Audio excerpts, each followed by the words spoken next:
now. Now, I would like to just take a few moments to introduce myself and your very esteemed speaker for today. My name is CPA Sam Thacker. I am a CEO for UHY Thacker and Associates in Uganda, and I've been a practicing accountant for many, many years. Let's leave it at that. The white hairs here will tell you that I'm telling you the truth. You're very welcome. I hope you enjoy this webinar. You're going to find out quite a few useful things, and you will have your opportunities to put in quite a few questions as well. And I hope you do so, because CPA Wilson Kaindi is here, and it is very rare to be able to get him on board to do something like this. So I think you're going to find that his knowledge base is going to be very useful for us going forward. So ask away as many. Now, a few housekeeping rules for all of you attending now. There are two elements here. There is one which is a chat group where you can put conversations and comments that you want yourself and your other attendees to listen to and appreciate. There is also a button for something that says Q&A. Please, please, if you can, use the Q&A for direct questions to the presentation, to either myself or to CPA Wilson, so that we can have it organized towards the end of the presentation for CPA Wilson Kaindi to be able to answer your questions, and in good time. So that being said, please also note that this is a 2-hour session. So if you believe that your data is going to run out, or if you believe that you want to preserve some of your data for the weekend coming up and the Premier League coming up on the weekend, then by all means, you can turn your video off and continue to listen. And where you want everyone to see yourselves, you may also then do that afterwards. You will find that Wilson and I will be intermittently switching our videos off. Don't panic, we are still here. It is just that we also want to protect some of our data for the weekend. So, having said that, and having welcomed all of you here, I also want to finally, before we continue, thank ICPAU for a marvelous job they're doing in sending out these webinars. In a time where we are unable to meet each other, it is very important that we continue educating ourselves. And ICPA is doing a tremendous job in making sure that we have up-to-date information. And I am very, very proud and very happy to be part of their fraternity. So, ladies and gentlemen, now we need to move on, and I need to introduce to you a very esteemed colleague of mine and a very, very, very intellectual colleague of ours with regards to CPA. Now, Wilson Kaindi is an associate director for KPMG. If you don't know KPMG, I think they are somehow a big firm somewhere in the world. No, I'm joking. KPMG is top 4. They are an extremely influential group, and they have extremely up-to-date information on what we're talking about. And Wilson is one of those people in there providing that information. He is a CPA of Uganda. He is a CPA of Rwanda. He is an FCCA. He holds an MBA from Edinburgh Business School, which is probably 1 or 2 notches slightly above Makerere. So anyone with an MBA from Makerere, my apologies, but he's also a Bachelor of Commerce degree holder from Makerere, so that will manage that one. He has gained experience in this profession for, I think, now over 15 years. And he's handled many, many clients, especially in the financial sector, not only in Uganda, but outside of Uganda in places like USA and UK and the rest. So his experience, his knowledge, he has brought back home to be able to share with us here in Uganda and with his fellow comrades in ICPAU.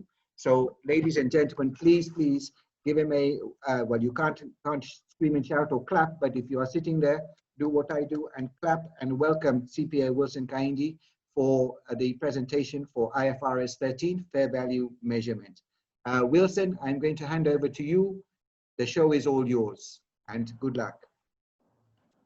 Thank you so much, CPA Samuel Thacker, for the very kind introduction.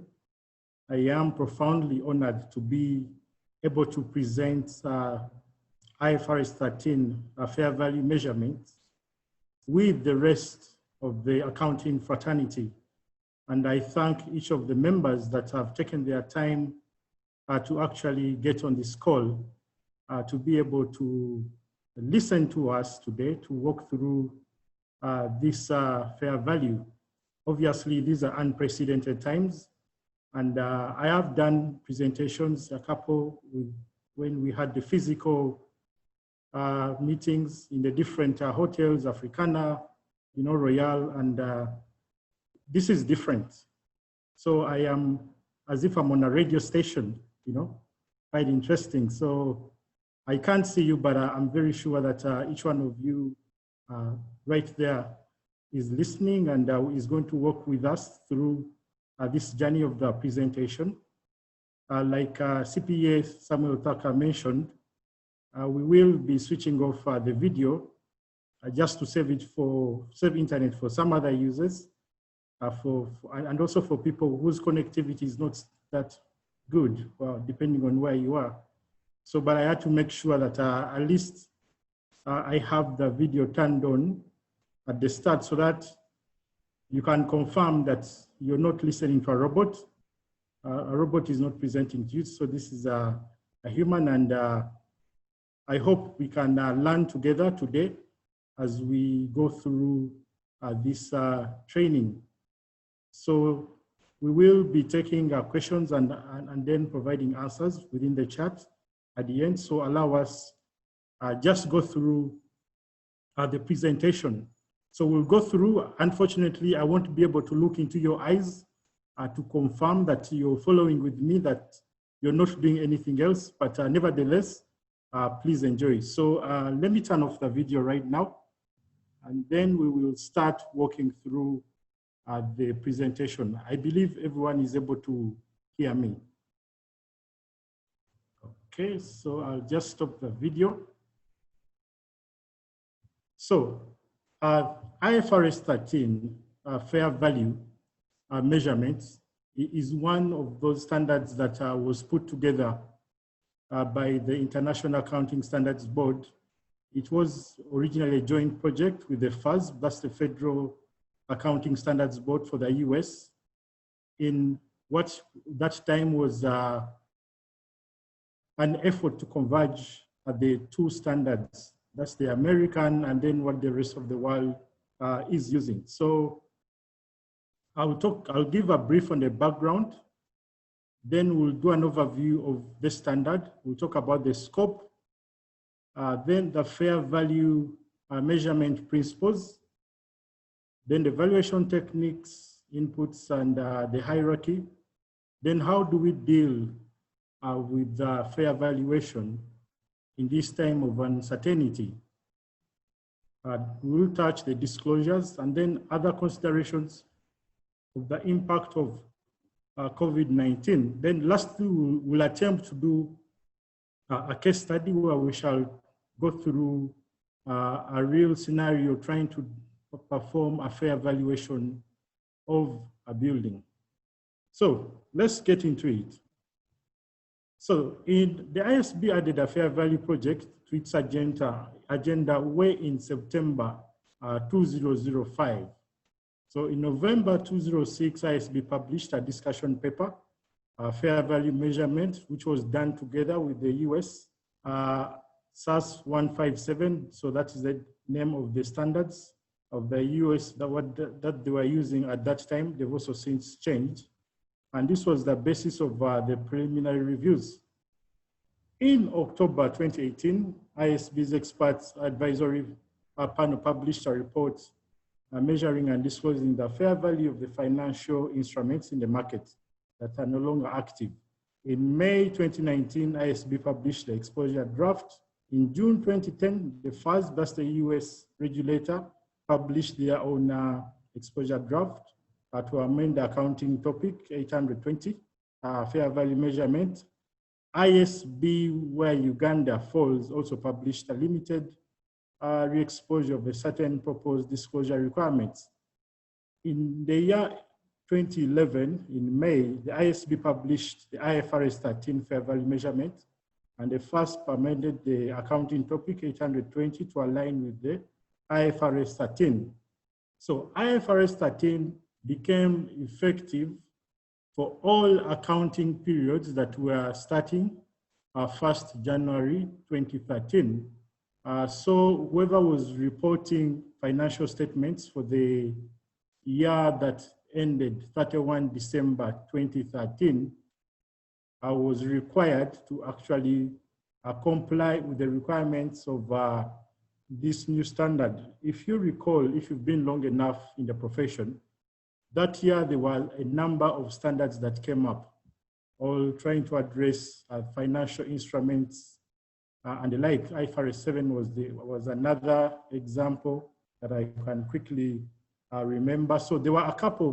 That was a very busy year for the people, for the accountants that were impacted by these financial instruments, which also includes the auditors who had to verify that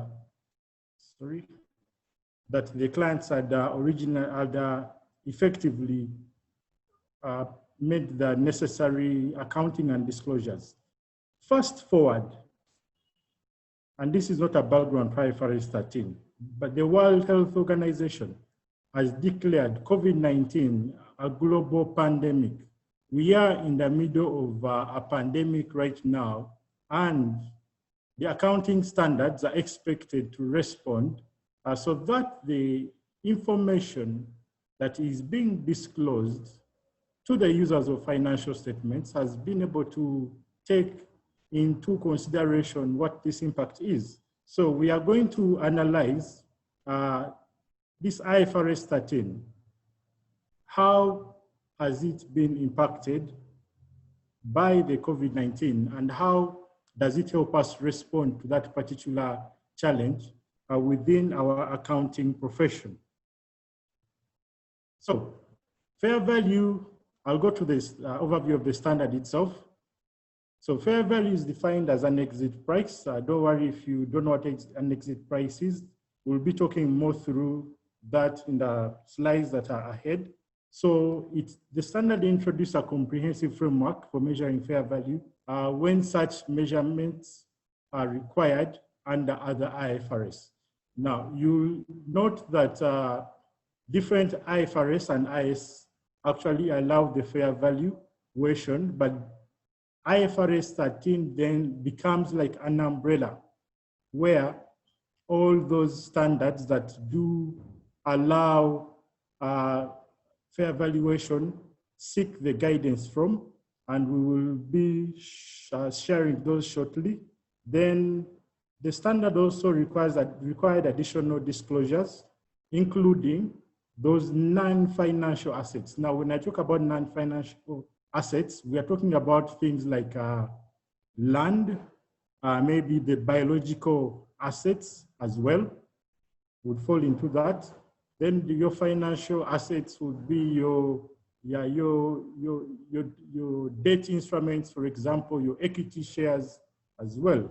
So IFRS 13 provides guidance on how to measure fair value rather than when to measure the fair value, and does not require additional fair value measurements that have already been stated in the different standards. So in terms of the scope, I've mentioned that IFRS 13 applies to the different IFRSs that permit fair value. So the examples are stated there. Financial instruments, as stated, are in IFRS 9. Then the assets in business combinations, when you do your acquisition of assets that are at fair value, it would apply. Then we have the non-current assets that are held for sale. If you recall, under IFRS 5, you're supposed to record this at the lower of your fair value, less cost of sales, and the carrying amount. So there's a fair value element within IFRS 5. So that fits into the IFRS 13. Then we have the investment property as well. That's your IS 40, intangibles, PPE that are held at fair value. So then I talked about the biological assets, your IS 41. We call there's an option for you to present your biological assets at fair value. So all that is in the scope of this IFRS 13. So what is out of scope then? You have the IFRS 2, that is your share-based, IFRS 16, the leases, IS 19, that deals with your employee benefits, then the pensions in 26, and IS 36, which deals with your impairment. So those are out of scope for purposes of IFRS 13. So let's get into the deeper definition of fair value. So the definition of fair value is the price that would be received to sell an asset or paid to transfer a liability in an ordinary transaction between market participants at the measurement date. So what is an exit price? Remember I introduced that concept earlier. So for example, this is a price that one would sell the asset rather than the one that you will buy the asset. Very important to note the distinction there. And the standard also talks about the concept of the market participants focus, these are the buyers and sellers who are in the principal or the most advantageous market for sale of that particular asset or liability. Now, ordinary transaction basically just assumes that there is sufficient time to the market, to market the asset or liability in the usual and customary manner as occurred before the measurement date. So when we say ordinary, the market participants do have enough time, and whatever is being sold has gone through sufficient time to be able to be sold, and this is not under distress conditions. A good example of distress, for example, a bank is selling security, someone has failed to pay, that would be distress. So that may not be representative, or that is not a representation of what the market price is. What the market assumes are perfect conditions, and no one is under duress to sell their asset or liability. Of course, the other concept is the measurement date. Our fair value is done at a point in time, and most of us will do that at the reporting period of our financial statements. For example, your 30th June or 31 December. So you assess at that point in time, knowing that fair value can move given the assumptions that go through there. Yeah, so fair value measurement considers characteristics of the asset or the asset conditions. I think I will not spend a lot of time on this particular screen. This is just other information that is good. So the transaction, I introduced a concept of the principal market just to give more light on what principal market is. So that is the market with the greatest volume and level of activity for the asset or liability. A good example, quick one here would be the equity shares.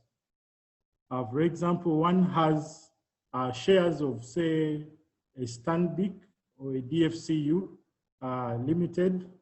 Basically, that market, where the greatest volume and the level of activity will definitely be at the stock exchange.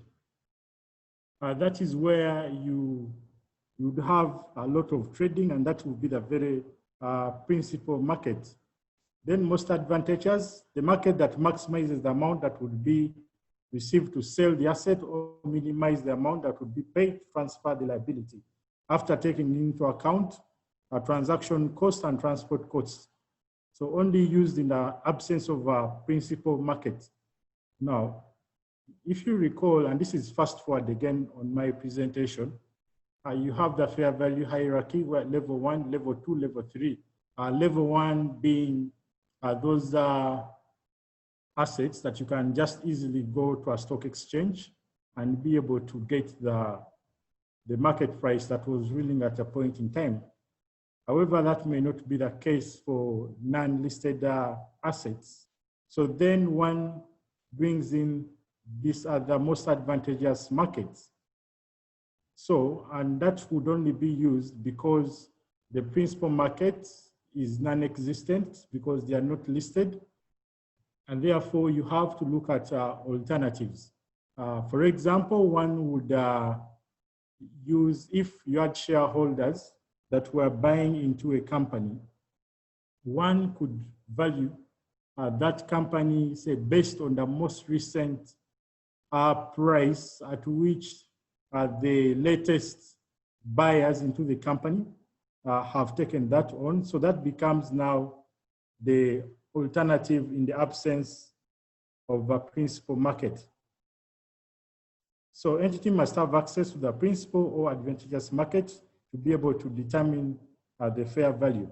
So the absent evidence to the contrary, the market in which the entity would normally sell the asset or transfer liabilities is assumed to be principal or most advantageous market for that particular transaction.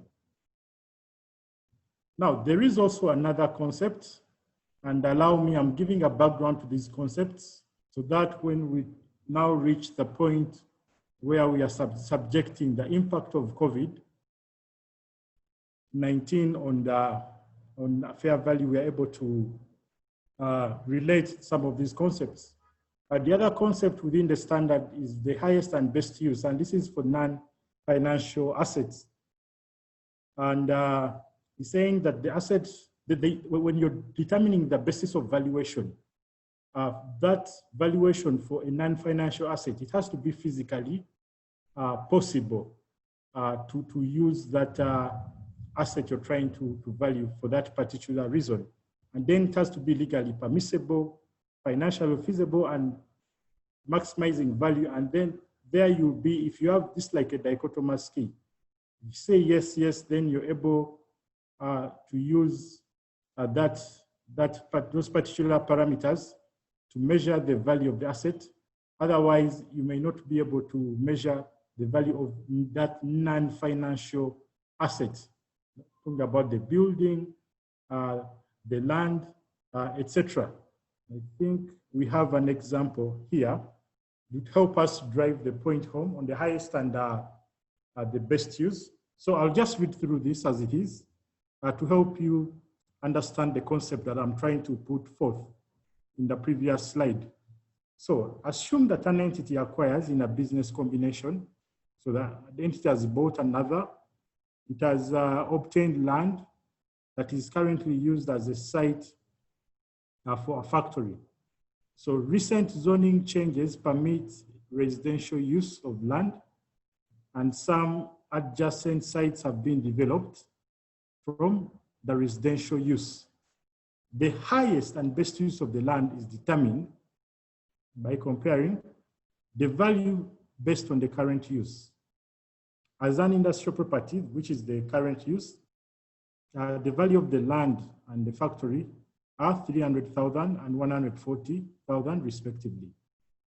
So the other comparison we compare with the value as a vacant site ready for residential development, considering the cost to demolish the factory and prepare the land as vacant site.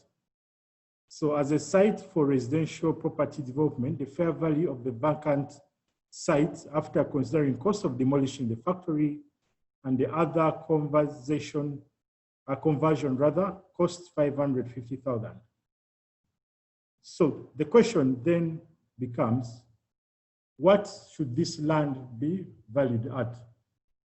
What is its highest and the best use? So we have a scenario where the land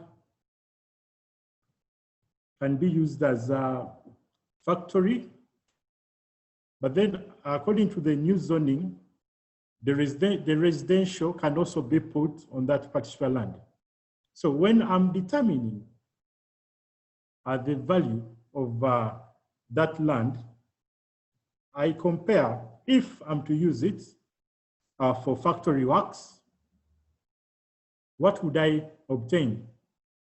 If I'm to use it for residential work, what would I obtain? Now, in this particular scenario, you can clearly see that you have a 550,000 for the residential properties. And then you have the other 300 and the 140, making the 440 for industrial use. So this land should be valued at its highest and best use at 550. I hope that helps to push the point home. I thought I would just spend a little bit time as you're following on your computers, this particular slide to explain that concept. So let's get into the valuation techniques. Now, within the standard, and in fact, for those of you that have worked with the valuers of land and other properties, or you've looked at evaluation reports, the techniques that are listed here are not any different from what those different professionals, the surveyors and the land valuers use to come up with the prices, the values for the properties they're valuing. So the standard has three approaches. We have the market approach, we have the income approach, and the cost approach. And I'll just touch on each of these, and later on when we are going through our case study, we shall use the income approach. So the market approach uses prices and other relevant information generated by market transactions involving identical or comparable assets or liabilities.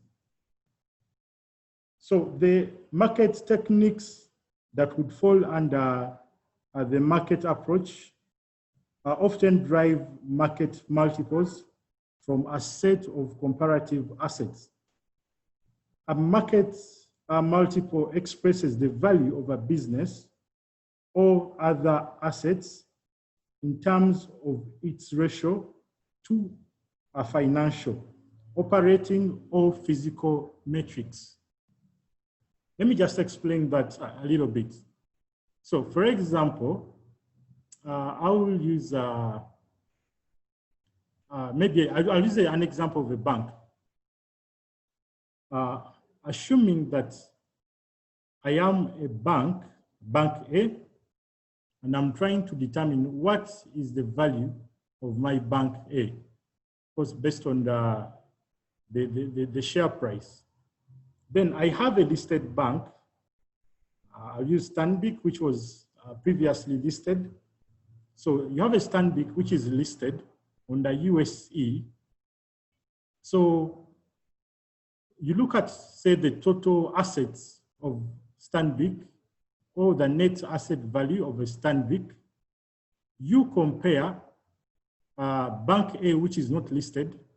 You determine what is your net asset value, for example, in relation to a Stanbic, which is listed.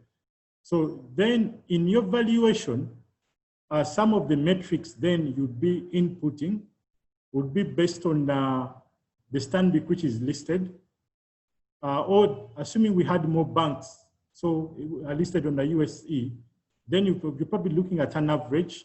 So you basically compute your your valuation as a ratio based on what is available within the market. So that is a good example of a market approach when one is trying to do the valuation. The income approach is another common one that we see a lot being used, especially when one is determining the price of a building that is for commercial purposes. That is your investment properties. We see a lot of the valuers using this approach. And what the income approach does is basically converts the future amounts, the cash flows or income, and expenses to a single present discounted amount. For those of you who are experts at PV, this is when you come in. So the valuation techniques generally that fall under the income approach will be converting those future amounts, such as the cash flows or income streams, to a current amount on the measurement date that we are trying to measure. So the fair value basically will reflect the current market expectation about those future amounts discounted to their present value. Basically, the concept is very simple for the income approach, that the asset is worth what is expected to earn, discounted for the time value of money, and then the associated risks with that asset. So a building, you look at maybe rent, and what I've seen in practice is in valuation for buildings, they estimate they would estimate the income over a period of, say, 10 years as a holding period. I believe that is kind of within their standards. That is an acceptable holding period for estimation. Now, just want to link this to the issue of COVID-19 that we are discussing today. If you're forecasting income over the next, say the next 10 years, we have the pandemic at the moment. The vaccine is not yet there. And even if it comes, you don't know whether it will be fully effective, and how fast it will reach across the world.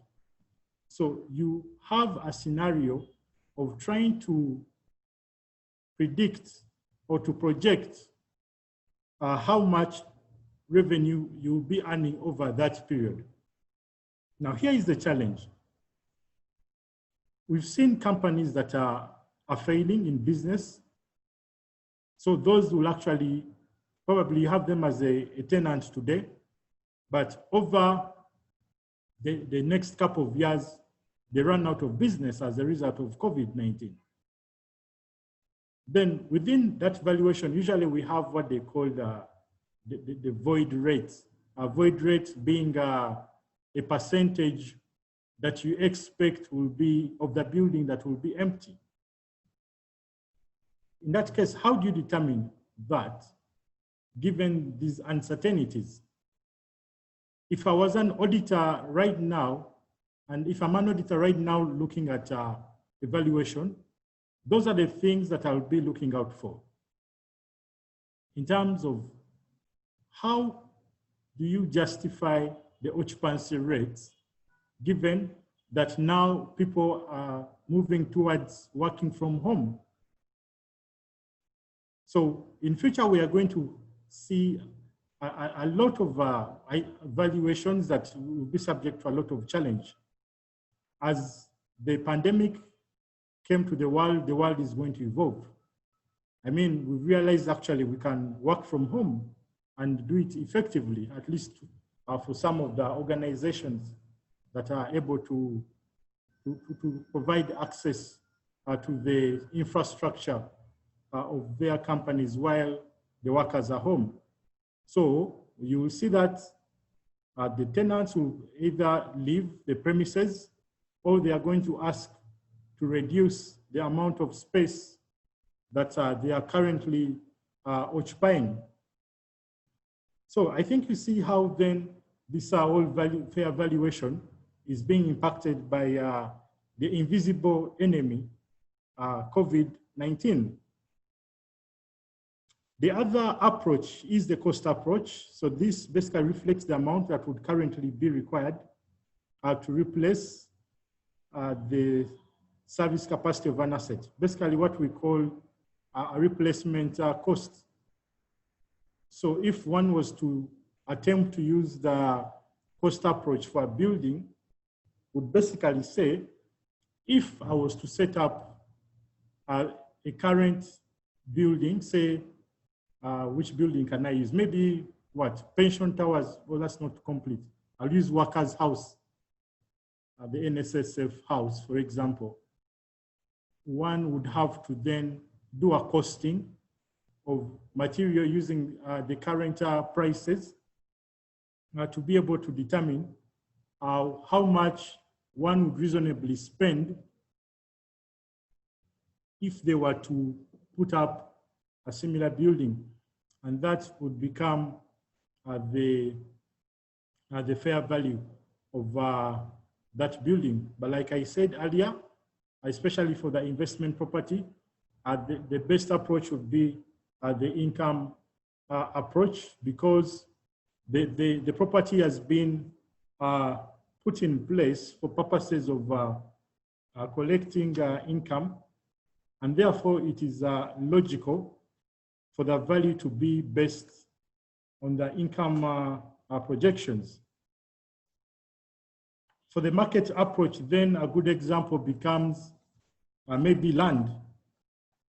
I know there are a couple of people here who have sold land before, and if say you're in Gayaza and you have a plot of land in one of the estates, maybe 50 by 100 or 100 by 100 for that matter, you're able to assess what the going rate is for that particular land as well, and therefore be able to come up with the price based on that comparative market price.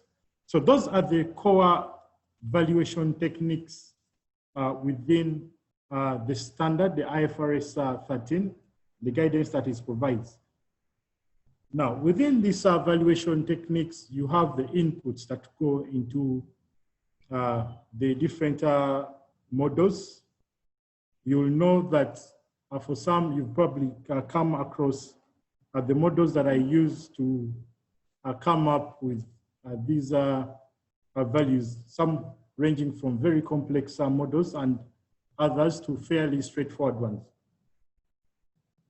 So inputs refer broadly to assumptions that the market participants would use when pricing the asset or liability, including assumptions about risk. So we have observable inputs and unobservable inputs. So observable, basically, those are developed based on the observable market data and reflect market participant assumptions. I talked about the exchange rate. That is one of the most obvious, most observable, because it's clearly there. Everyone is able to see what the value of the shares, which should be driven by the demand and supply. Yes, unfortunately, our exchange in Uganda, sometimes the information does not really translate in changes of these prices. So then becomes a bit of disconnect, but it's the most observable we can have. So on the unobservable inputs, which here the market data is not available and which are not developed based on the best available information about the market participants and assumption. So valuation techniques, to the extent that is possible, should maximize the use of relevant observable inputs and minimize the use of unobservable inputs. So basically this helps to remove bias when determining the value of an asset or liability. The more you have the more you have unobservable inputs, then the more explanation that you have to bring forth to explain why you're using that. But if the inputs is clearly observable, then you can just simply refer to an exchange or so. Now, premiums and discounts. What do we mean by premium and discounts, especially when we are dealing with these inputs into the valuation methodology? So a valuation using a present value technique is based on assumptions that are inherently uncertain because they reflect the estimate of the future rather than known amounts. Remember, I talked about trying to get valued based on an unknown rent amount in the next 10 years or an unknown occupancy rate in the next 10 years. So one then would apply a risk premium to include in its fair value measurement to reflect an amount that that a risk-averse market participant would demand to be compensated for that uncertainty of the cash flows. So that is basically trying to discount the amount of what would have been an ideal market, but you have COVID at the moment and you don't know the future, how it will turn out to be. So that means that the value of the assets will definitely go down when you start incorporating these risk premiums. Maybe you're applying it on the discount rate, etc. So discount rates reflect assumptions that are consistent with those inherent in the cash flows, avoid double counting or meeting the effects of certain risk factors.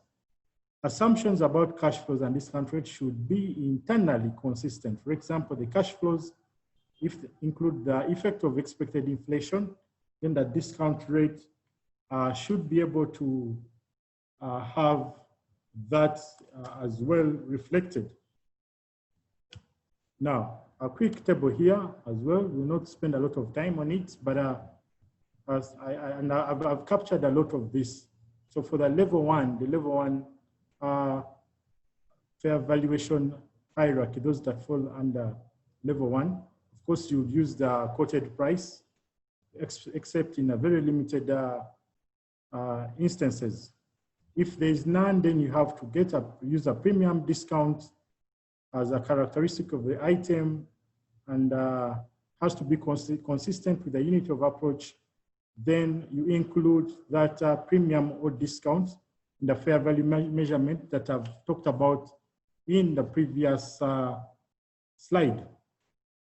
So let's talk more about this level one, level two, and level three. So I'll just capture those, discuss those in the new slide here. So IFRS 13 contains a hierarchy of fair value inputs. So hierarchy is the same as what was introduced in IFRS 7. IFRS 7 is financial instruments. So the fair value hierarchy prioritizes the inputs to valuation techniques used to measure fair value into the three levels, considering the relative subjectivity of inputs. Remember, I talked about bias. Bias, subjectivity, those move together. So level one, there you have your quoted prices. There you don't adjust. For example, I'm an entity and I've invested 1,000 shares in Umeme. Come 31 December 2019, then I just go to the listing, the stock listing, to check the stock price, the share price of Umeme at 31 December 2019. So I get 1,000. I multiply with the observable input, in this case, which will be the share price that is listed on the Uganda Stock Exchange. So that is nice and easy, level one. And you will remember under IFRS 7, you are required to disclose this within the financial statements. So there will be a disclosure of assets that are held at fair value, and those split within the three different levels of hierarchy: the level 1, level 2, and level 3.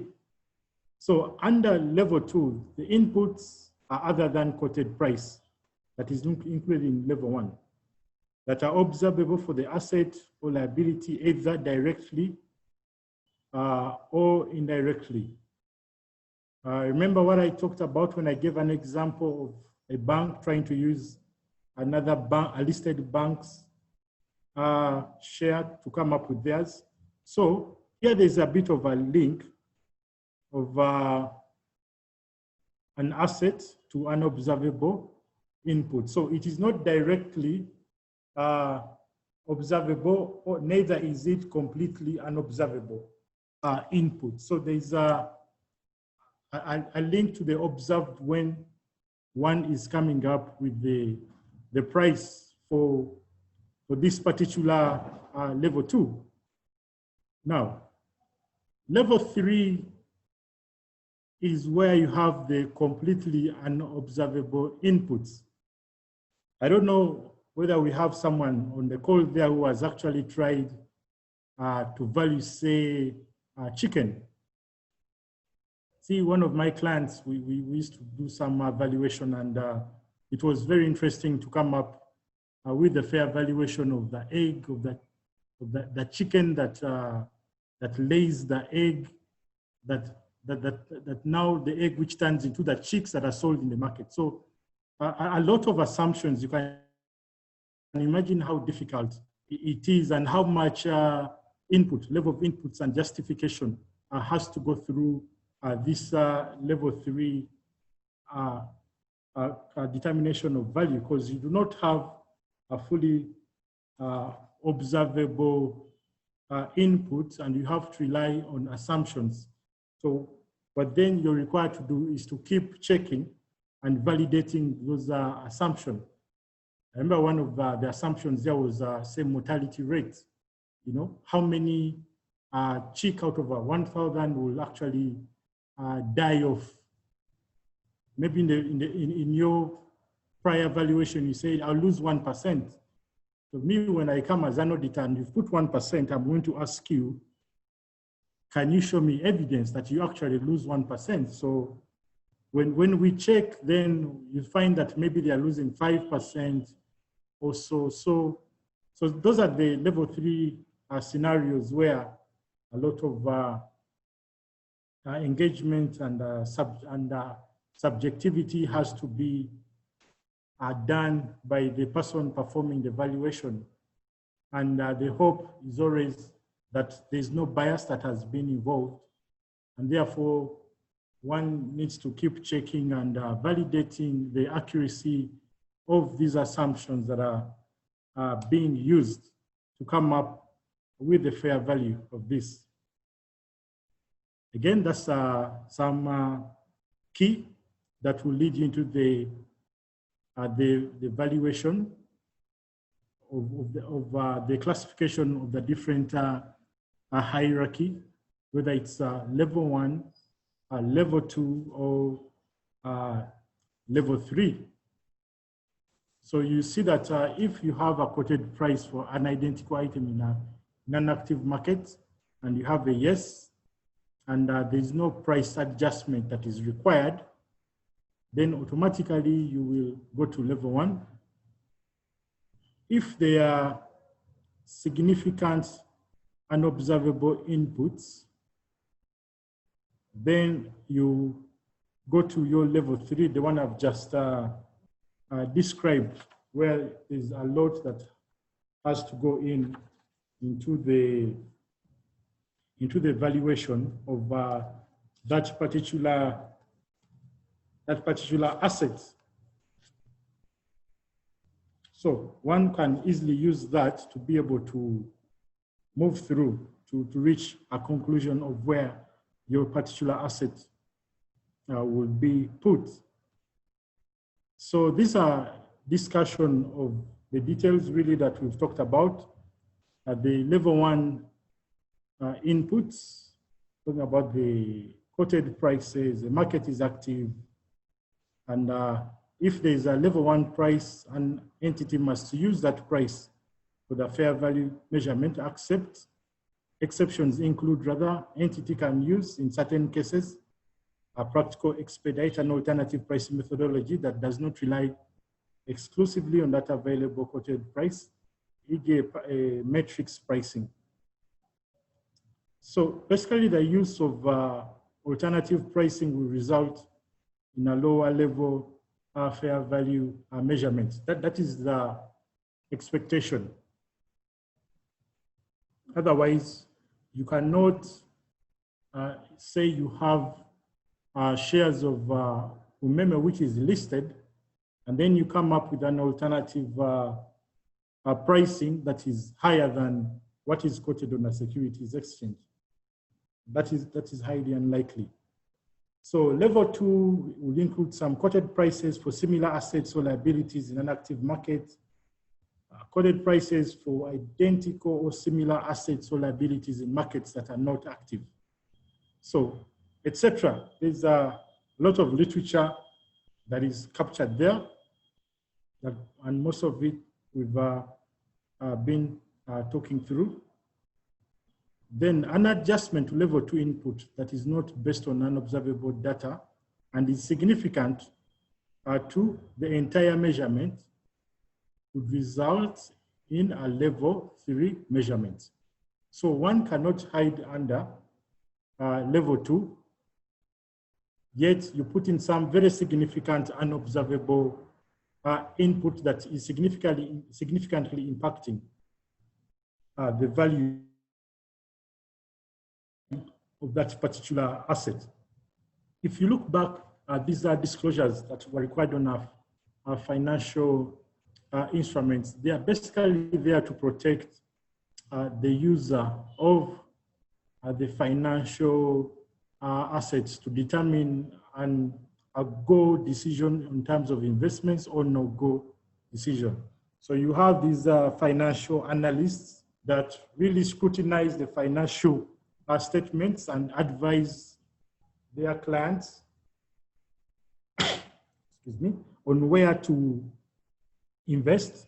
And when they look at the fair valuation, they'll be interested to look at, to see the layout of, or the classification of the levels, 1, 2, 3. So if you have a lot of level 3, then it means that there's a lot of subjectivity that has been involved, and it could be used as an avenue by management to inflate the asset value and therefore show better assets on the balance sheet.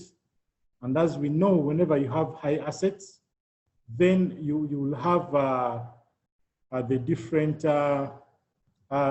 measurement metrics, the different ratios that the investors rely on to make their decisions to invest. These will look better than they are. So that's why it's important to look out for this. So level 3, the objective does not change when fair value is measured using unobservable inputs. Very important.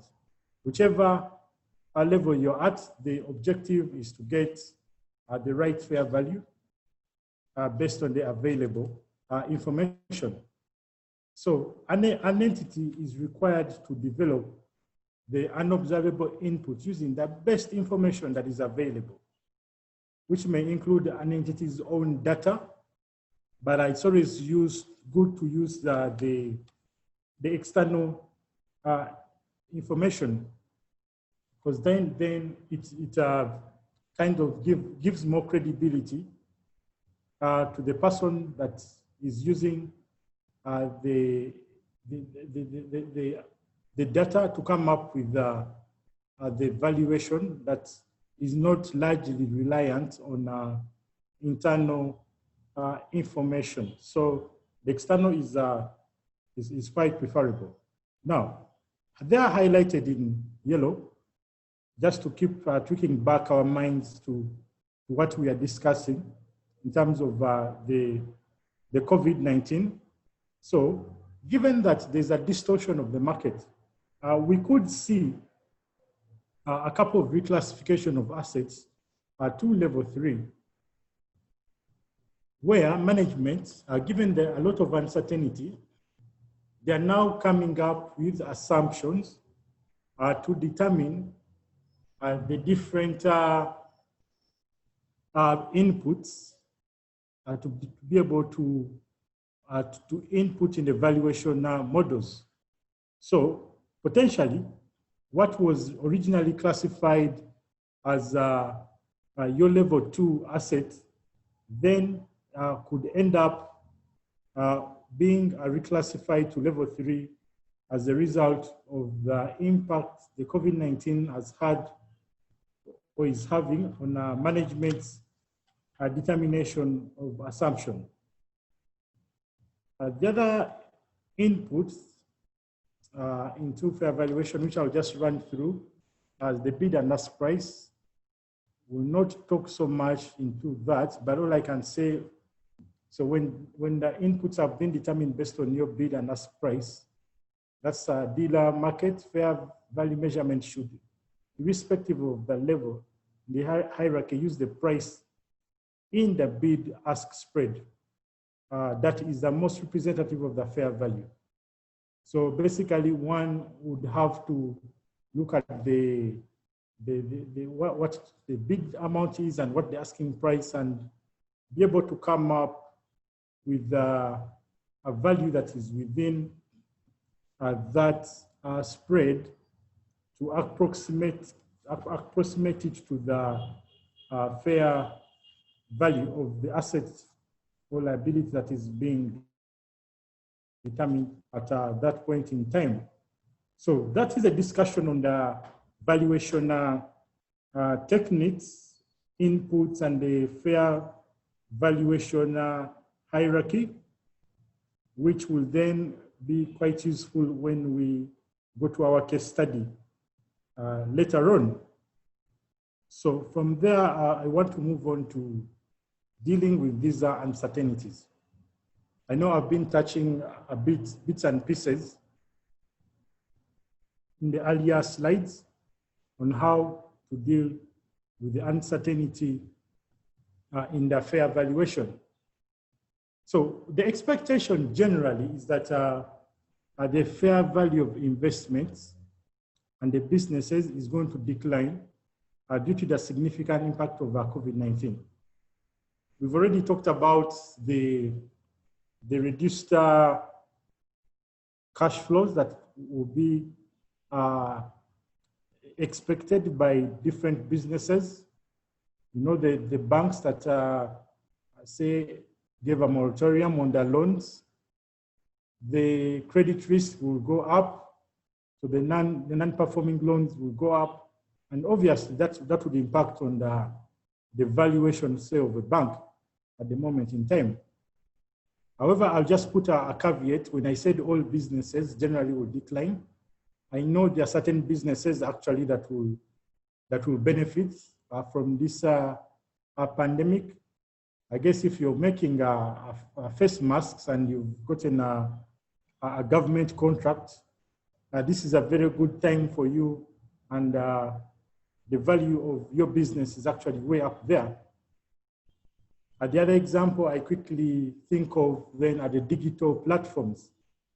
These people who facilitate mobile money payments.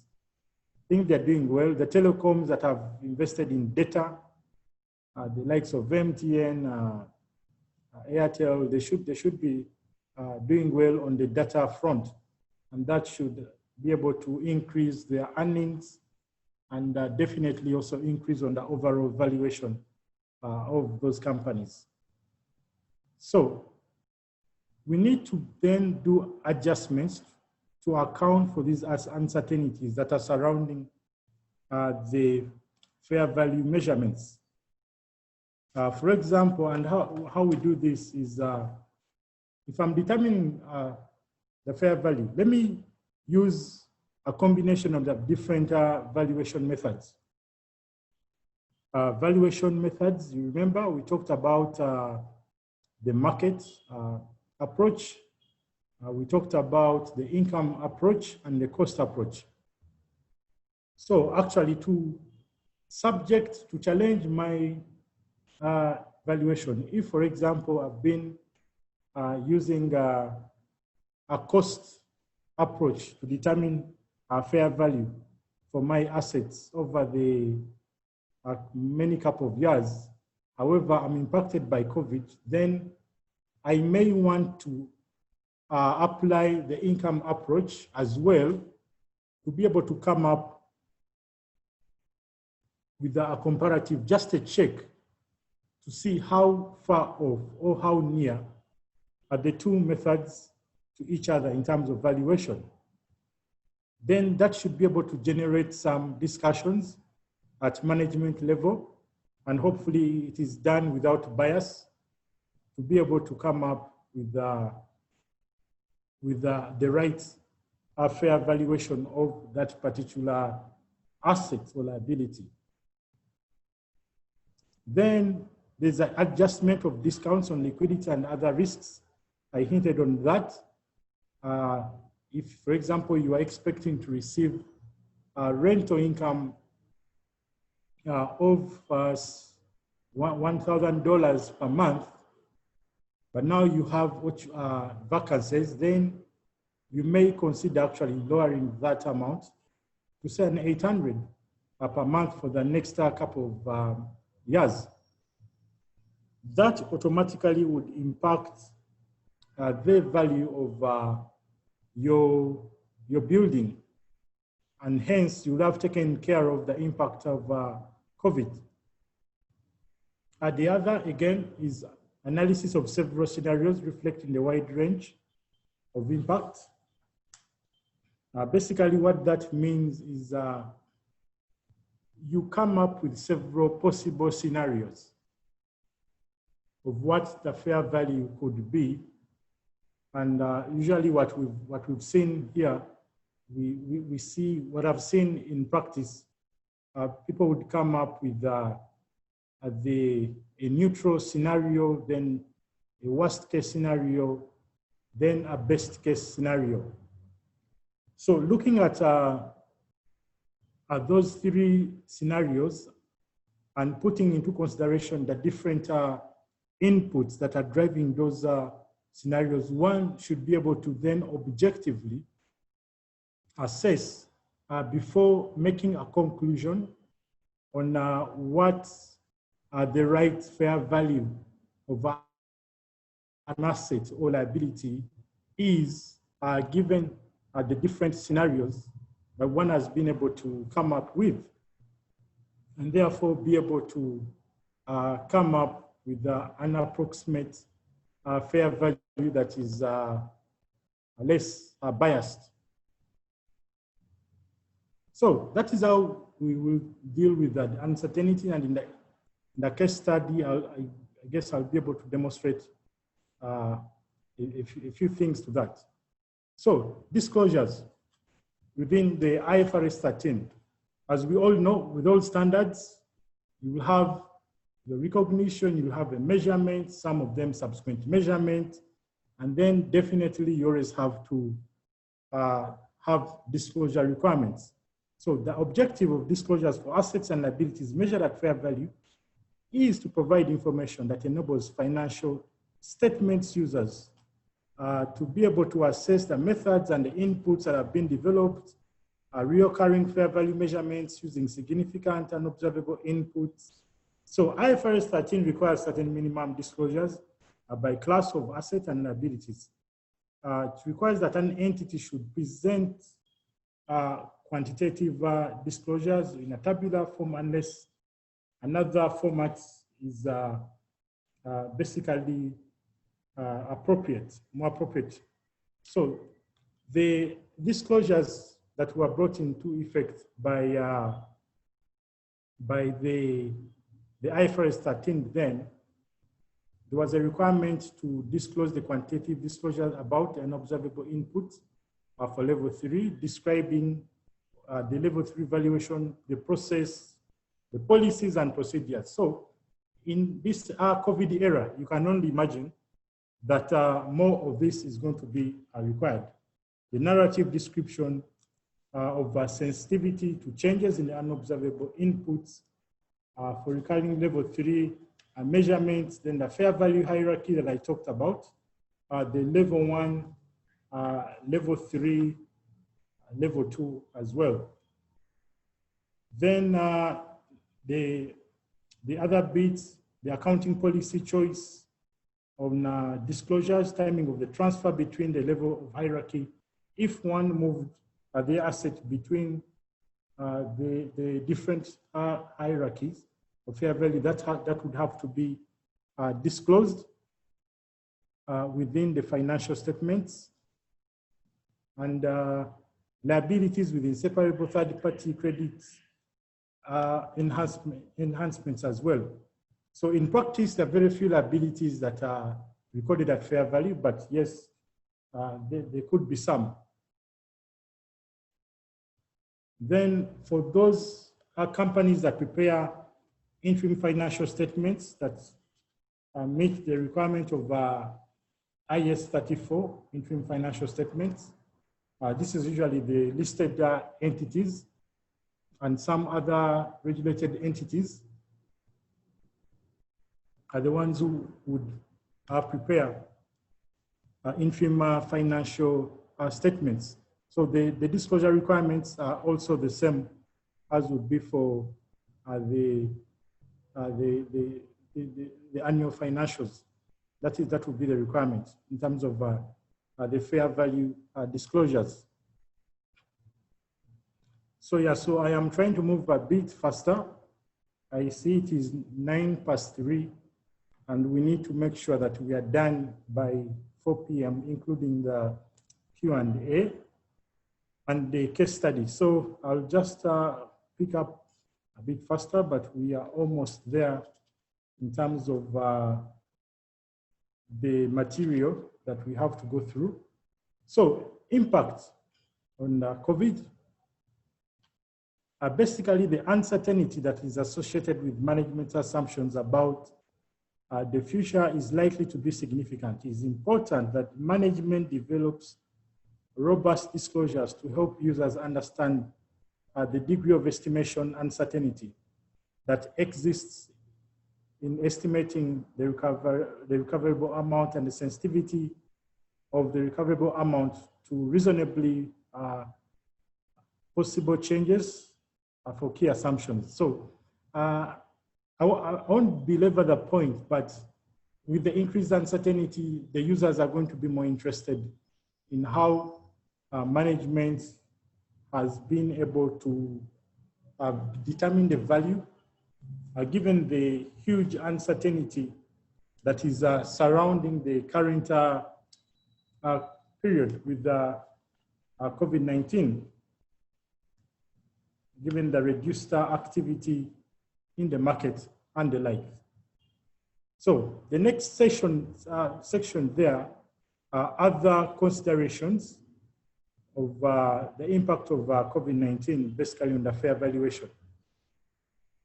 So we'll just go through some of these. You'll see the economic activity levels there. So you'll note that some measures that have been taken to contain the virus may lead to a significant reduction in economic activity in terms of production of and demand for goods and services, and may have a negative impact on forecast future cash flows used in a discount cash flow valuation method. And I'll just pause a bit there. If I'm to use a Premier League club, for example, I'll not use the big ones, unless I don't want to create some enemies that I'm not seeing. Otherwise, it becomes like the coronavirus that we are not able to see. So I'll use a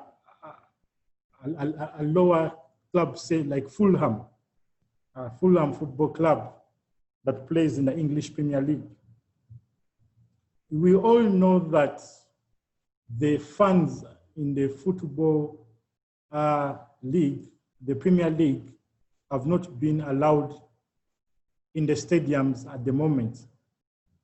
And that is on hold for some time, and indeed has been the case for quite some time. So the level of economic activity in football, one could say, has gone down. So if I was doing a valuation of Fulham, a football club, and I'm trying to put the cash flows that will come from the ticket sale, the match day ticket sales, I'll definitely have to modify and come up with an assumption of zero revenue that is coming from the particular tickets match day sales. Now, the other challenge I'm going to face is, I don't know for how long are we actually going to have the empty stadium. So remember, I'm doing a present value and I'm determining the future income that would come from match day sales, but I'm not sure of when the clubs will actually be allowed to have their funds back. So in that case, remember when I say level 3, management uses the best available information. So one could look at, say, the discussions that have been happening with the Premier League clubs and the authorities, and maybe they've said we hope to open up in the next 3 months, and maybe there's some written evidence that in the next 3 months we should be able to allow the funds back in the stadium. So management at that time, at the point T, I use that information to be able then to estimate my revenue based on the Premier League ticket sales after 3 months. Because that is the information that is available at that time when I'm doing the valuation. However, the situation could change. 1 month down the road, they say the pandemic still needs to be studied a bit. Hopefully it doesn't happen that way. And say they say 6 months. So again, when I'm doing my fair value, I have to incorporate that. I extend the original cash flows to a longer period. And remember, for fair value, because it's an estimate, all changes are prospective. Prospective meaning that you will apply them going forward. So at that point in time, I keep changing. So we see that as an impact as a result of the reduced activities given the measures the different governments have taken to contain the virus. Then credit risk is another risk, liquidity risk. So the uncertain economic environment has resulted in an increase in credit risk and the liquidity risk for many companies. Our own credit risk or counterparty credit risk also used as inputs into valuation techniques. So in the more complex valuation models, some of these items, the credit risk and the liquidity risk, form part of the inputs. So right now, given the impact, you'll see that the credit risk has evolved, and you may not be able to easily put that.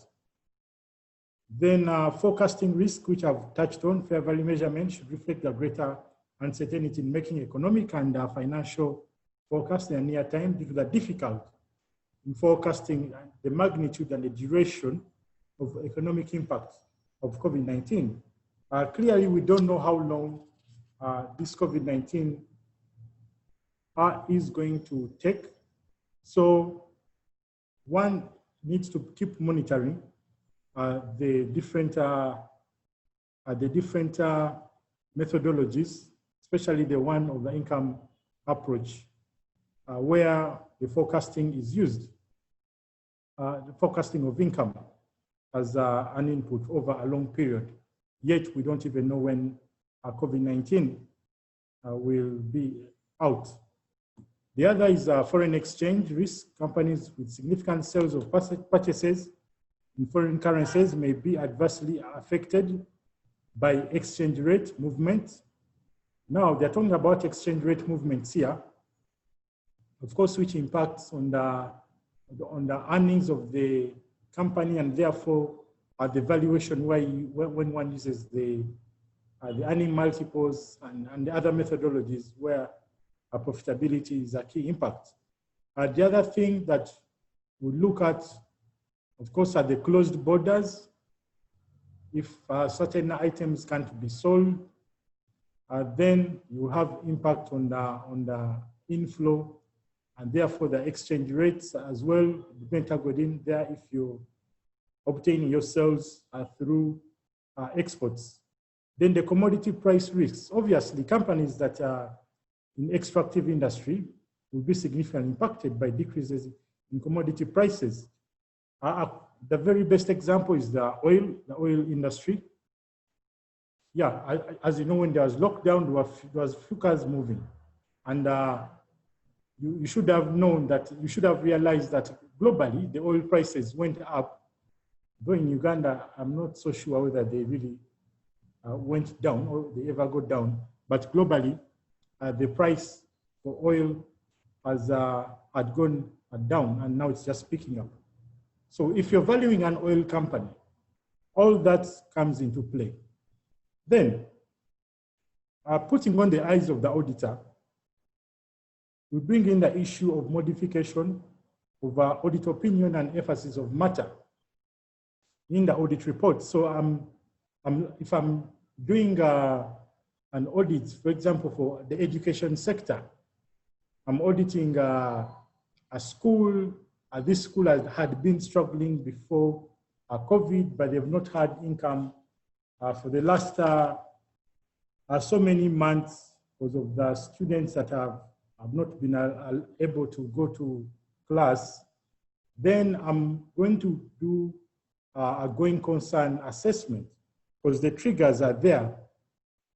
You'll find that the school probably also has loans and they're struggling to pay off. So then I may have to put a modification in the audit opinion or an emphasis of matter, bringing the attention of the users of the financial statements, the fact that this entity may not be able to continue as a going concern, at least in the next 12 months.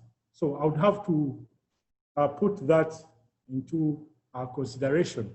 So for all those that the practitioners who are on this conference, I urge you, for all your clients, understand the different circumstances and the specific industries that have been hit.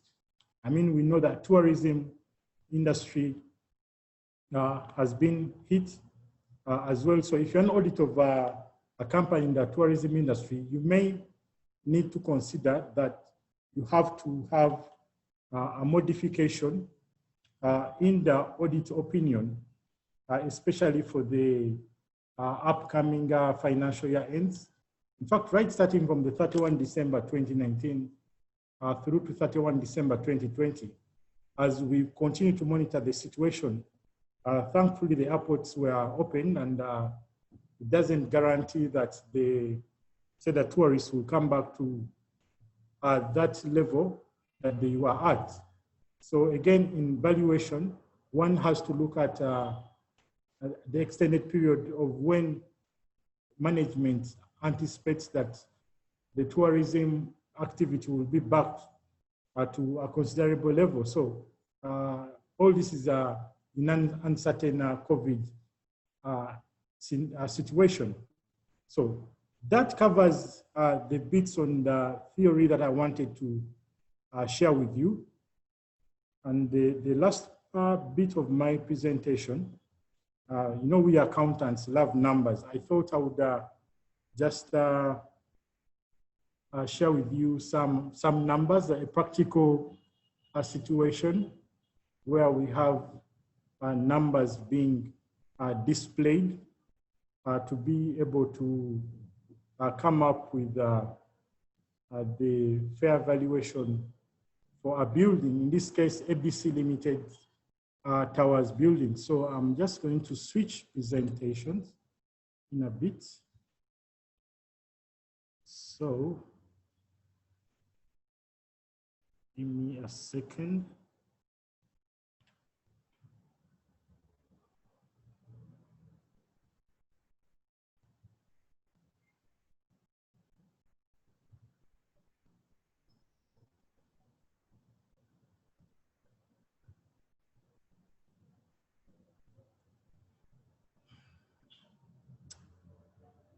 Okay.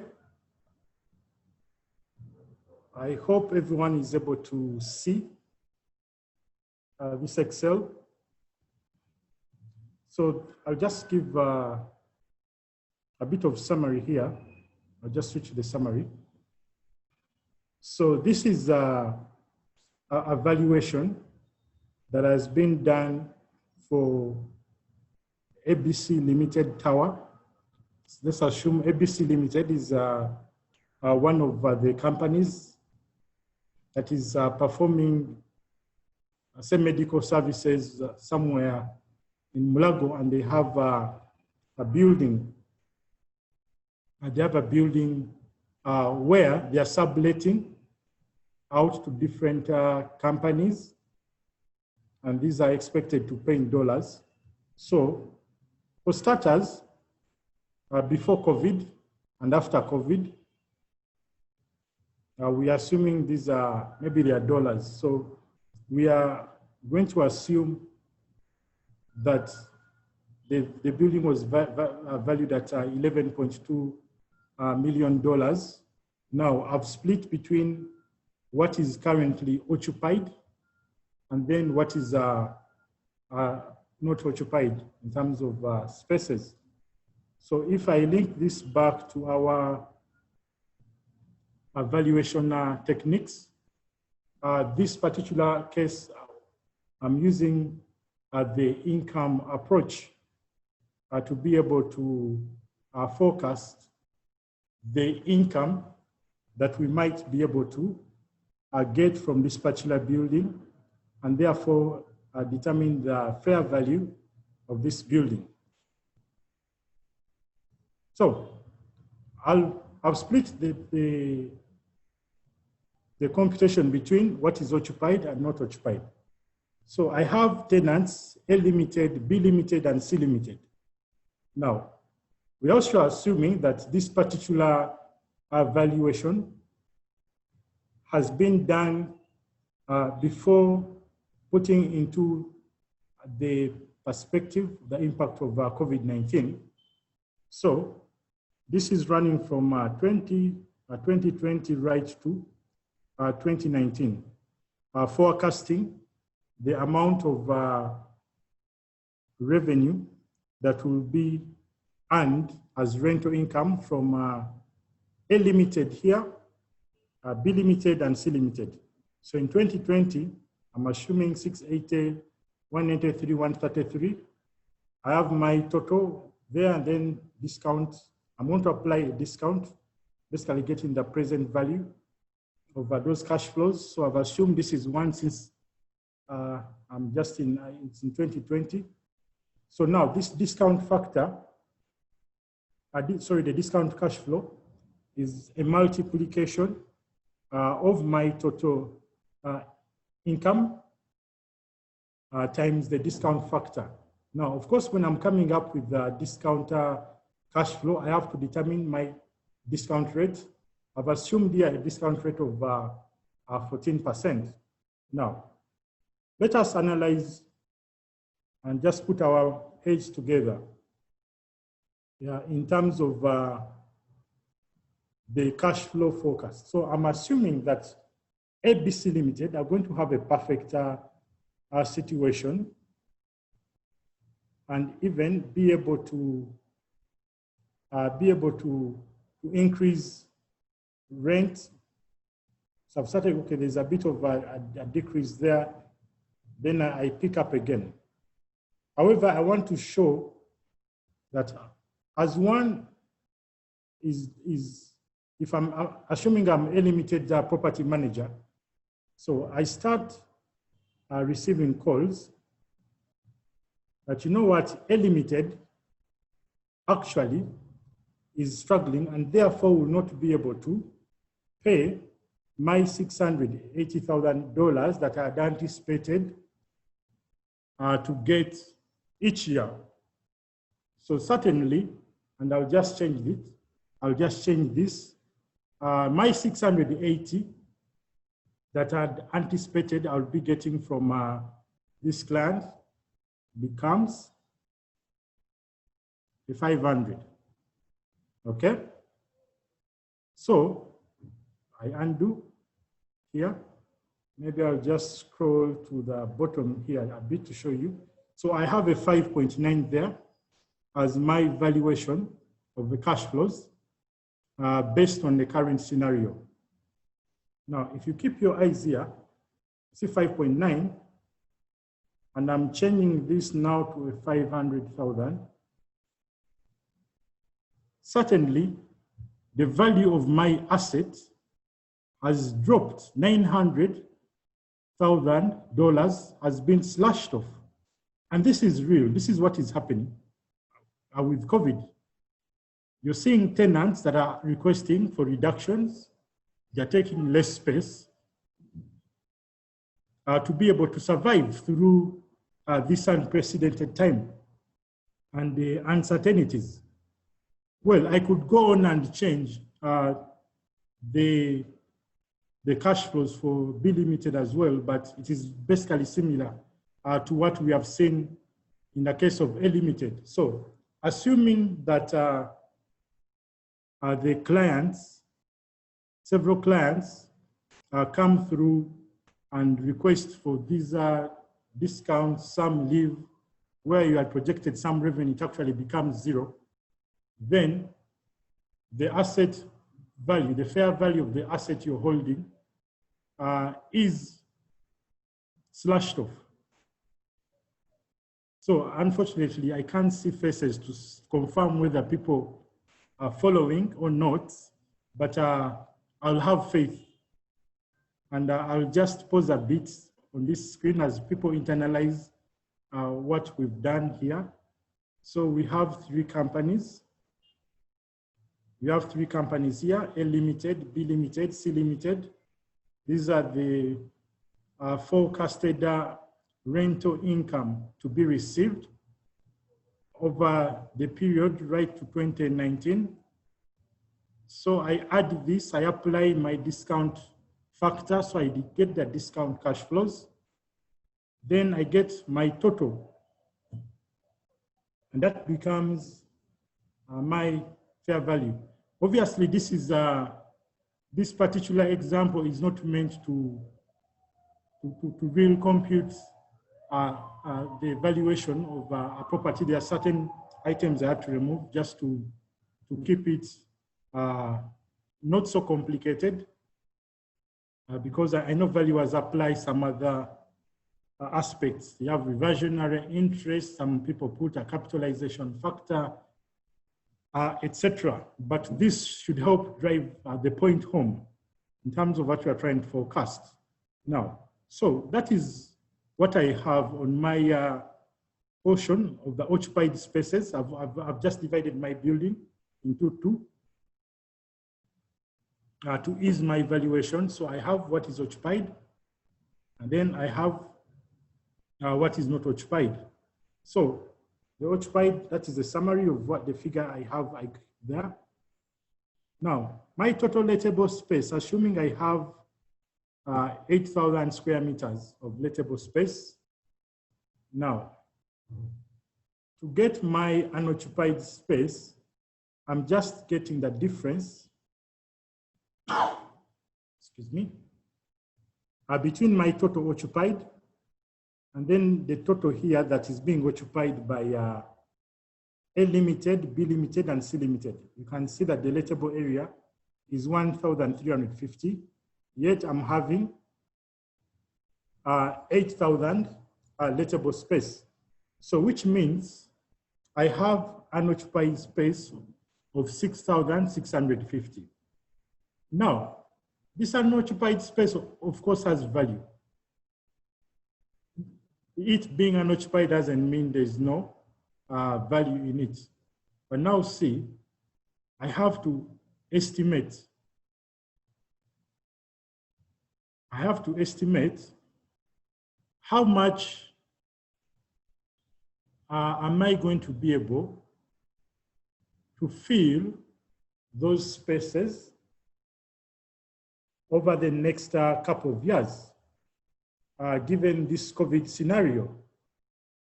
Will I actually be able to get as many clients as originally anticipated? And you know what usually happens in these companies that run these properties? They will usually have what they call a pipeline. You have a pipeline where you have, we are quoting such and such a client, and the discussions are positive, and we're about to sign a contract to let them into our building. So they'll have a very wide list. So when you're challenging the valuation, they're providing this. We are so close to signing off these contracts. So we expect that our building will be occupied soon.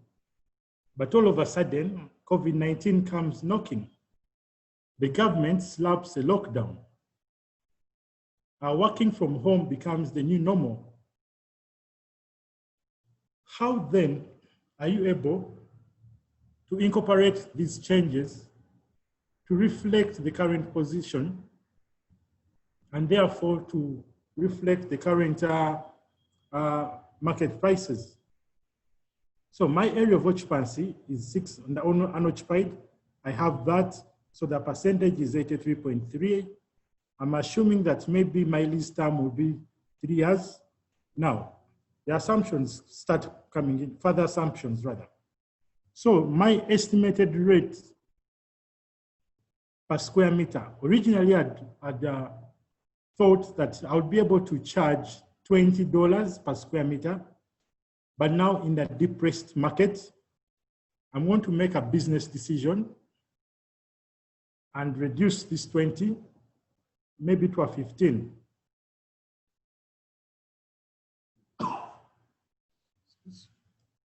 To a $15.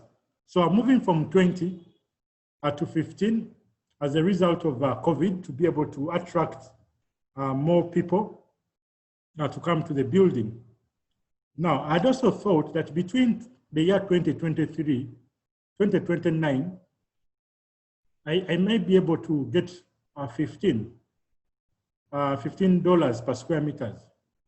For now, I remain positive. I'm saying that perhaps by the year 2023, this COVID-19 will actually have gone, and therefore we'll keep the 15. Then add an escalation rate. Escalation rate basically meaning what percentage will I be able to increase each year? You know, the contracts, the rent contracts. Sometimes there's a provision for you to be able to increase the rent on an annual basis. So I come and say the 3% now is no longer achievable. So maybe I'll do a 1%. So I'm changing the 3 to 1%. And we shall see the impact. Remember on that summary page that I showed at first, before I made any changes on the numbers. So I'll probably, if I keep the discount rate the way it is, then there's another assumption that I'm met with, assumption on the absorption rate of occupancy. So originally I'm saying by the year 2028, I'm going to have occupancy, 50% of my building that hadn't yet occupied. Now, given the circumstances, all of a sudden I'm not as positive as I was. So I changed the 50 to say a 40%. The 60% I thought I would achieve the following year, maybe I take to a 50%. And then the other year thereafter, the 70, maybe I change to a 60%. Now, all these inputs that I've changed are feeding into my forecasts. Now, these are the forecasts. And these have automatically been updated with those assumptions. And in a nutshell, we shall be able to see the overall impact when I switch over to that summary. So what I've done here on the unknown, so I've estimated the different years from 2020 there right to 2019. So basically these figures have been changing and the impact shall be seen on the summary tab. So I have changed the assumptions to incorporate the impact of COVID-19 based on the knowledge that I have currently. So I'm using the best available information, and it would be information that is clearly with proper governance, which is discussed by the management committee, also discussed by the board, to be able to reduce bias. As we all know, especially the auditors, when we are auditing, ISA 240, auditor's responsibility for fraud, we need to look out for,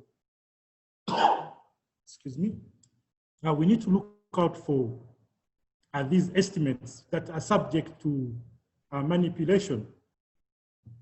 Because you've seen, if I change that 50% here, in terms of occupancy rate to a 70%, my value automatically goes up. So let's see what has happened to the value of our building.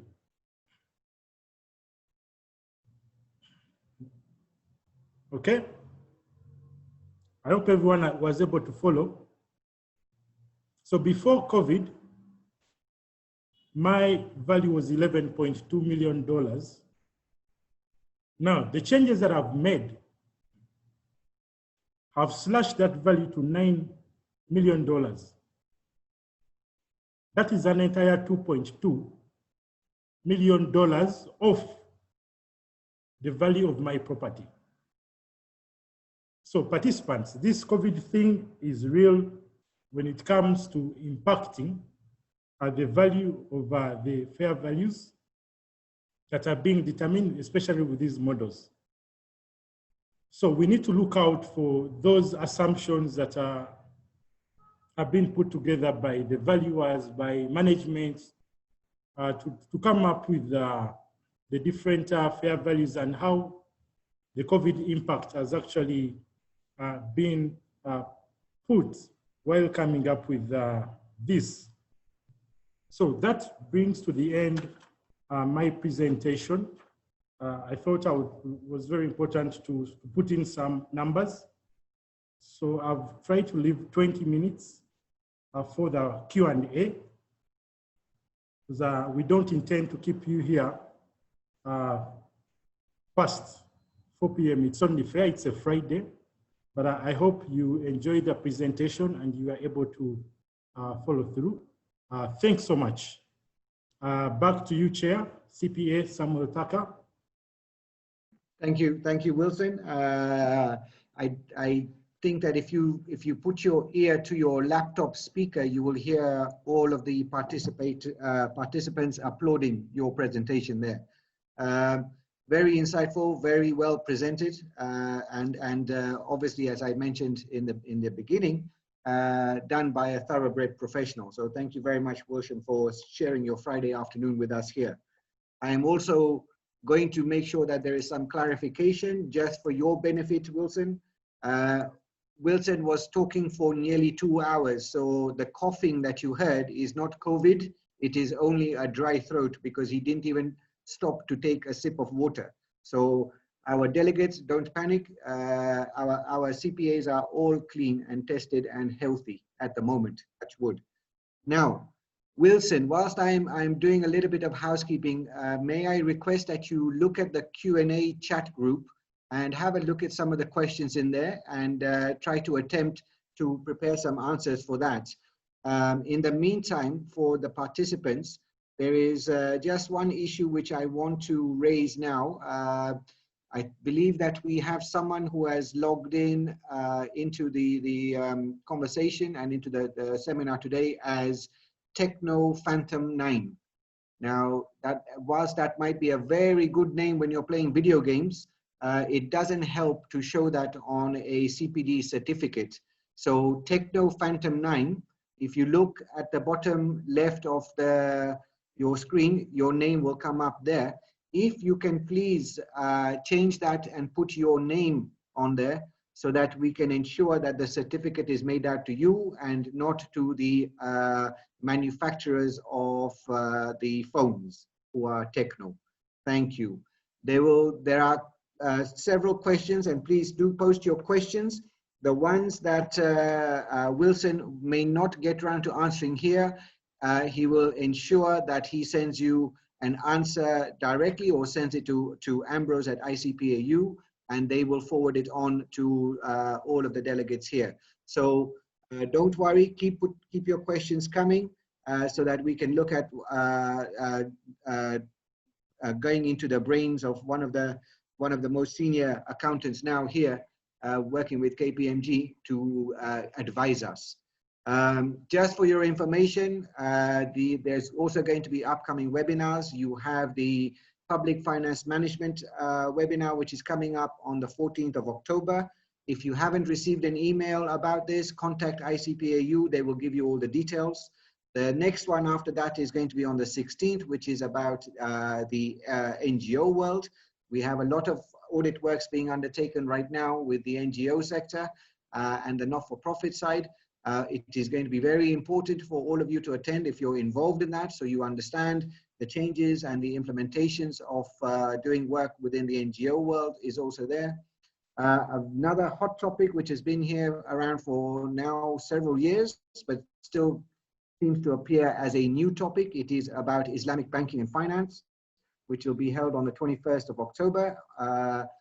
So again, if you have not received any of this information, you can log into ICPAU's website. All of the upcoming webinars are listed there.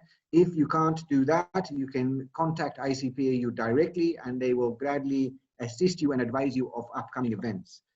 Wilson, I'm not sure if you are ready with the answers for one or two, or do you need a bit more time?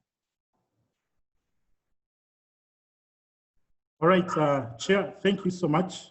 And thank you for bailing me out that it is not an issue of COVID. I'd also like to confirm that my temperature has not gone beyond the 36. So I am safe, and a bit of a cough given the long presentation. And that's why I turned on this video to make sure that the members can confirm. They can witness. Yes, very good. Now I will hand it over to you for the answers to the questions, Wilson. See if you can try and get through as many in the time that we've got. But when we get close to the 4 o'clock deadline, I will stop you because I want the participants to get involved in their own fair value measurements at their local bars, or shall we say restaurants at the moment, which will only be open until 9 o'clock. So they will need to go into level 3, I think, at the bars there. So Wilson, as many questions as you can answer, please. Thank you so much. So I'll just go right into it. This is one from Hannibal Wadimba. Is there a point when the highest and best use are different? I think that's an interesting question. And given this COVID period, I know many of us have heard of some schools that have been turned into chicken farms.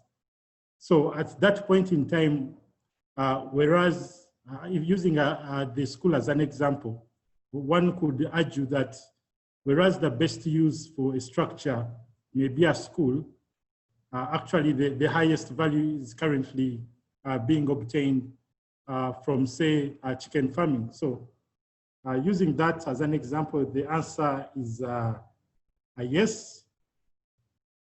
How can one apply IFRS 13 in a public transport business? A question coming from Ali Zima Stephen. Now, this one in the public transport business, I see that if someone was to do a valuation for a transport business, I imagine that the best methodology for valuation would be the income approach, where one would be able to estimate how much funds or revenue would I get from the transport routes. Now, we all know that there's been a limitation in the movement of personnel. So again, that would impact on the revenue side. We have the curfew. If, for example, you know, some people were doing Uber, the Ubers were doing almost 24 hours a day, but you can't do that. So if you're in a transportation business, you'll be impacted in a COVID that way. But in terms of answering the question the way it is, how can I apply IFRS 13? The answer would be in terms of how you value your revenue. The best, because this business is mainly to obtain revenue through transportation, transporting people from point A to B. So it would be a factor, and then we'll discount those cash flows over the period I expect to run. Next question here is from Philip Kivunja. Thanks for the presentation and the insights. There has been a lot of talk on the new normal, which is a positive for internet service providers who anticipate higher revenue in future. Excuse me. Would be prudent for such a firm its valuation technique to say market approach to income approach. Now, depending on the available market information. So such a firm may struggle to obtain a comparative market information. So the income approach may still be the best approach to use in this case. So yeah, so I'll go for income. I do my present value for a couple of years. I put through that expected revenue over that period, then I discount those cash flows to come up with a value. Next is a thank you, Wilson. That's Sophia Chomhendo. And she also has a question or a comment. Thanks, Wilson. This discussion would have been well fitting in the economic forum. It is obvious that economically we may see a fall in value in real estate industry, education sector, etc. Nevertheless, it is still not yet late to focus on the broader impact on the overall business valuation and going concern issues. Yes, I think Ambrose has had the bit on economic forum. Then Abel Mbonye, thanks for nice presentation. You're welcome. Gloria, thank you, Wilson, for the wonderful presentation. Very clear and insightful for the uncertain times. Thank you. How do you report this loss of fair value or fair value through OCI? Now, very good question, and I'll attempt it this way. I remember in one of my slides, I mentioned that IFRS 13 works in conjunction with the other accounting standards. So depending on the accounting standard that that particular fair value element is, that's then will guide you on whether you're putting your fair value in P&L or other comprehensive income. And I'll give an example, biological assets. If I'm doing my biological assets and investment property, that change in the fair value is going to go through P&L. Now, on the financial instrument side, your IFRS 9, if I've designated certain financial assets at fair value through OCI, then that change I would go through that OCI. Then for PPE, which is quite common, the buildings and the likes, remember the standard, that's IS 16, it says that whenever there's a reduction in the value, I first of all go to the equity, my statement of equity, and I reduce my previous revaluation surplus.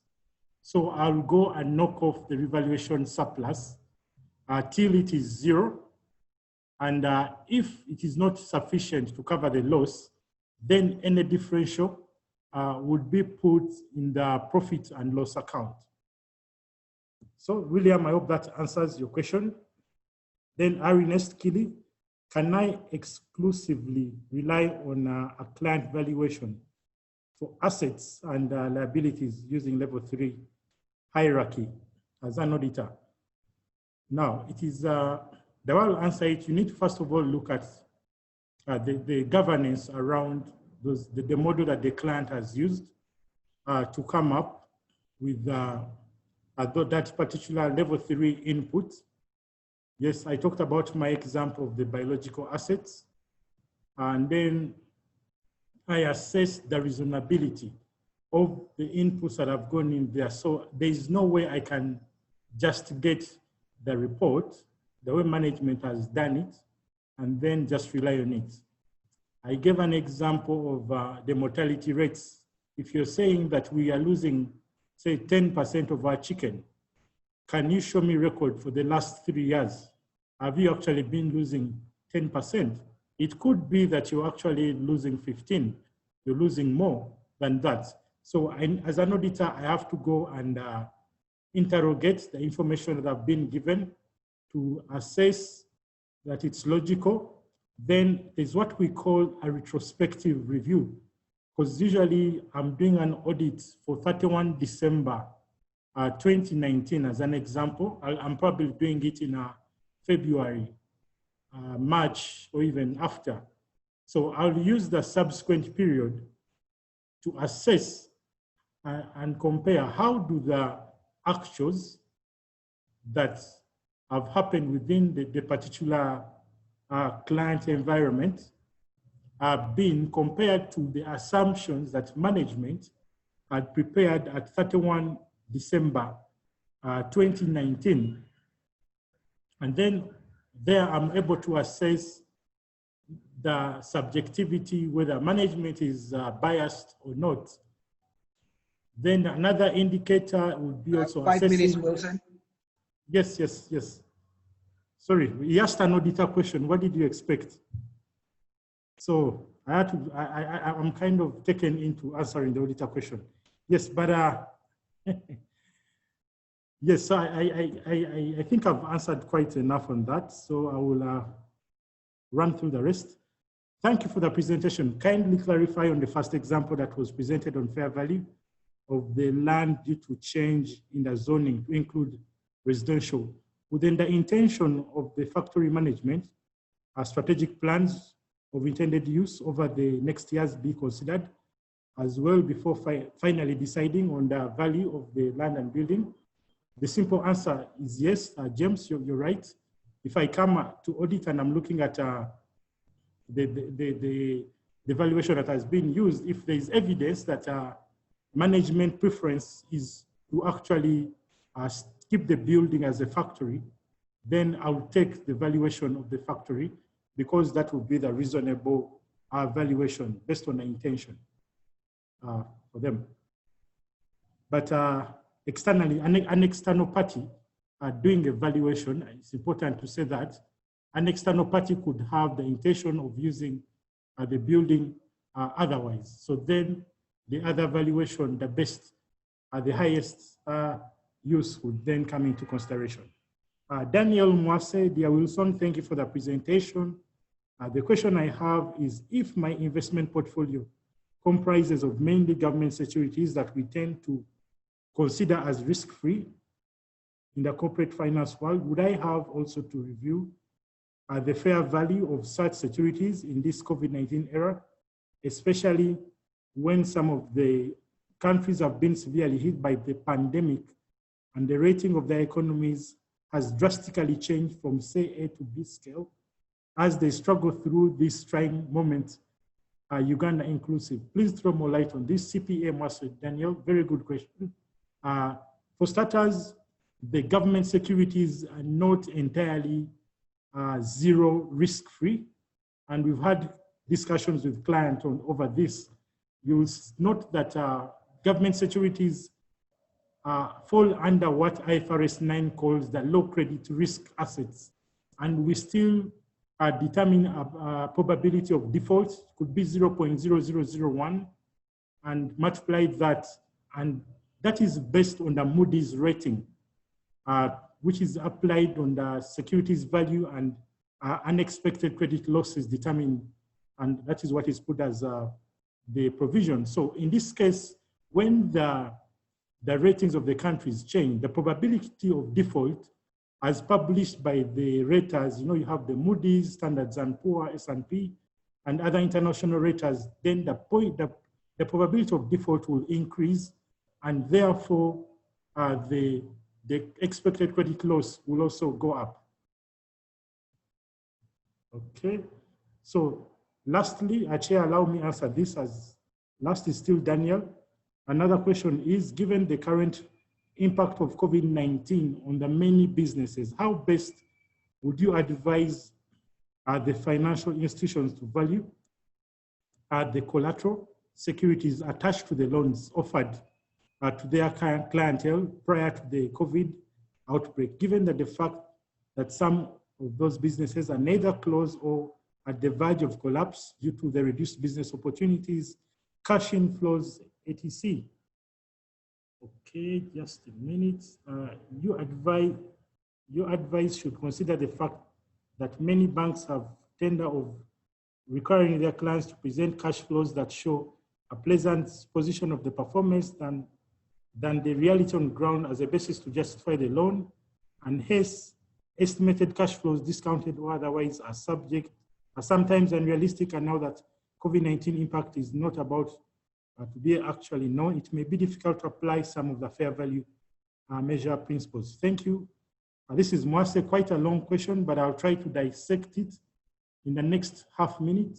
So yeah, so like you correctly mentioned, the banks rely on security of the assets held against the loans. And when they're computing their expected credit losses, they consider this in their future cash flows. So the present value to come up with the value that is compared with the carrying amount. So the differential between the carrying amount and the present value becomes the loan impairment that is recorded in financials. So what banks need to do, they need to dissect the nature of security that they have. They look at the valuations. Some of them may have to do additional valuations to find the true reduced value. So they will incorporate a lower value in their models for IFRS 9, and this will mean that the provisions will go up. Now, what other banks do that is also allowable is to take a further, what they call a haircut of the value of the valuer. So if the valuer has said that the value of the asset is 100, then management can use judgment to take a 20% haircut and make it 80. And that is what will be put in the model. Thank you so much, everyone, for coming to this webinar. That marks the end of my Q&A. Back to you, Chair. Wilson, thank you again, once again. Ladies and gentlemen, I'm sure you will agree that if he could hear, he would be listening to a very loud set of applause for CPA Wilson Kaindi. Thank you very much for your presentation. Very useful, very insightful, as I said before. Now, Wilson, under the normal circumstances, because we are in new normal, under normal circumstances, I would be presenting you with an umbrella and a bag for your presentation and a certificate, but I will now leave that guilt with Ambrose as to how he's going to manage to get you all of those things and hopefully take a photo that it has been delivered. But thank you very much for sparing the time. Ladies and gentlemen, that concludes today's webinar. Thank you all very much for attending, and please keep abreast of our website, and you will see more seminars like this coming up. Please try and attend so that we can at least be, if not prepared for this pandemic, then at least for 2021, with regards to a lot more that will come up then. So from myself, ICPAU, and on behalf of CPA Wilson Kaindi, thank you all very much. Have a very pleasant weekend and a very good evening to all of you. Goodbye. Thank you, Chair. Have a good evening. And everyone. Bye, everyone. Bye. Bye.